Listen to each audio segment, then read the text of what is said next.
একটা গ্রামে নুরুল নামে এক চাষি থাকত। ছোটবেলা থেকেই তার স্বপ্ন ছিল একদিন সে এমন এক বাগান করবে যেখানে গ্রামের সব শিশু অবাধে খেলতে পারবে, মানুষ বসে শান্তি পাবে আর যাত্রী বিশ্রাম নিতে পারবে। কিন্তু তার কাছে তেমন টাকা ছিল না। নুরুলের জীবন সহজ ছিল না। ভোরে উঠে সে মাঠে যেত, দিনভর কঠোর পরিশ্রম করত, তবুও সংসার চলত কষ্টে। গ্রামের লোকেরা তাকে নিয়ে হাসাহাসি করত। বাগান করবে, নিজের ঘরই তো ঠিকমতো নেই। কিন্তু নুরুল হাল ছাড়ল না। সে প্রতিদিন অল্প অল্প করে গাছ লাগাতে শুরু করল। কারো দেওয়া আমের বীজ, কারো কলম, কারো শুকনো চারা, সব যত্ন করে মাটিতে বসাতো।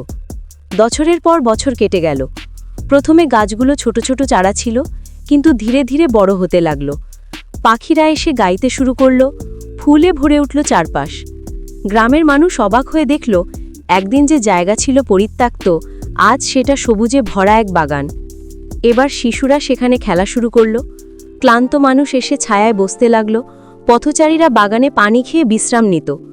তখন গ্রামের লোকেরা বুঝল, নুরুল যে স্বপ্ন দেখেছিল সেটা শুধু তার জন্য নয়, সবার জন্য ছিল।